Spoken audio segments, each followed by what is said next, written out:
لیکن ہماری فوج دنیا کی بہترین فوج تبھی ہوگی جب جس آئین کی ہم نے ابھی بات کی ہے اس آئین کی پاسداری کرے. اور مجھے بڑی خوشی ہے کہ فوج کا بہت بڑا حصہ جو ہے، فوج کا بہت بڑا حصہ، اوور ویلمنگ حصہ جو ہے وہ آئین کی پاسداری کرتا ہے. چند لوگ ہیں اس پاکستان کی 70 سالہ تاریخ میں، صرف چند لوگوں نے باقی افواج کو بھی بدنام کیا ہے، اور فنگر ٹپس میں وہ نام، فنگر ٹپس پہ. اور اگر وہ فوج تو یہ ہے جس کی میں بات کر رہا ہوں، پاکستان کی فوج جو اپنے اس عہد کی پاسداری کرتی ہے اور اس کی پابند رہتی ہے، لیکن جو اس سے باہر نکلتا ہے ہماری نظر میں اس کی کوئی عزت نہیں ہے. میں بالکل اس کی کوئی عزت نہیں کرتا، اور میں یہ سمجھتا ہوں کہ باقی فوج کو بھی وہ بدنام کرتے ہیں. باقی فوج کے لیے بھی بدنامی کا باعث یہ لوگ بنتے ہیں جو ہمیں منظور نہیں ہے. مجھے اپنا فوجی بہت پیارا ہے.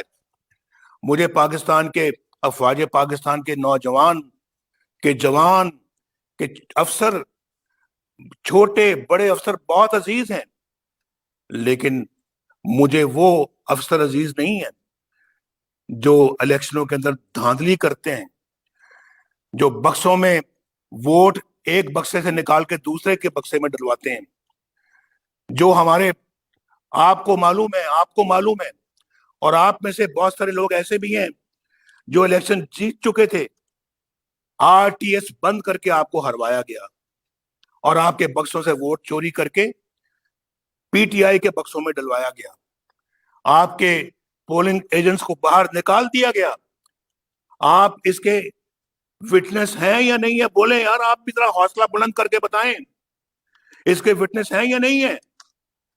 اگر ہیں تو مجھے آواز آنی چاہیے، کہ مجھے ابھی تک آواز نہیں آئی. بلند آواز میں بتائیں وٹنس ہیں یا نہیں ہے. مجھے آواز نہیں آنی چاہیے.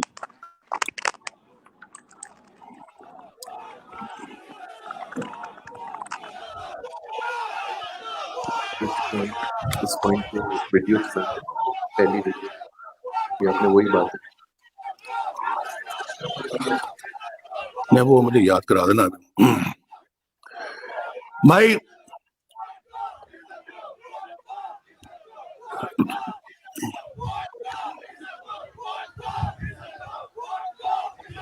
بس اگر ووٹ کو عزت نہ دی، سن لیں ایک بار ان کو بند کرائیں، ذرا بند کرا دیں. اگر ووٹ کو عزت نہ دی تو پاکستان کی بھی رہی صحیح عزت جاتی رہے گی. یہ میں آپ کو بتا رہا ہوں. نہ آپ کی عزت کرے گا، نہ کوئی آپ کو کوئی اچھی جگہ فراہم کرے گا، نہ آپ کی کوئی رسپیکٹ ہوگی، نہ ہی ہمارے اپنی نظروں میں ہماری رسپیکٹ ہوگی. دنیا تو بات کی بات ہے. کوئی آپ کے سبز پاسپورٹ کی عزت نہیں کرے گا، کوئی آپ کے سبز پرچم کی عزت، کوئی آپ کے ملک کو، آپ کو اسی طرح سے آپ باہر جائیں گے، ایئرپورٹ پہ اتریں گے، آپ کے پاسپورٹ کو دیکھیں گے کہ آپ انتظار کریں وہاں بیٹھے. یہ 70 سالوں میں ہم نے یہی کمایا ہے. یہ ہماری کمائی 70 سالوں کی. یہ ٹریک پہ چل رہا تھا، یہ ملک بھائی ٹریک پہ چل رہا تھا. ایٹمی دھماکے کیے تھے، ہمیں فارغ نہ کیا جاتا. یہ پاکستان کی عزت بہت بلند ہو رہی تھی. پاکستان معاشی ترقی کر رہا تھا. ابھی پچھلے چند سالوں کی بات کر رہا ہوں. اگر اس کو کرنے دیا جاتا، سی پیک اپنے جو اہداف حاصل کرتا، پاکستان کے اندر خوشحالی آتی، آج دنیا آپ کو اپریشیٹ کر رہی ہوتی. لیکن ہم پھر ٹریک سے اتر گئے، اور آج $1 بلین کے لیے، یعنی $1 کے لیے آپ باہر جا کے مانگ رہے ہیں پیسے. آپ مجھے بتائیں، روپیہ آپ کا نیپال سے بھی زیادہ نیچے گر گیا ہے، افغانستان سے بھی زیادہ نیچے گر گیا ہے، سری لنکا سے بھی زیادہ نیچے گر گیا ہے. اور یہاں پر باقی ساؤتھ ایشیا کے اندر سب سے اگر جو پور کرنسی ہے، سب سے جو ہے وہ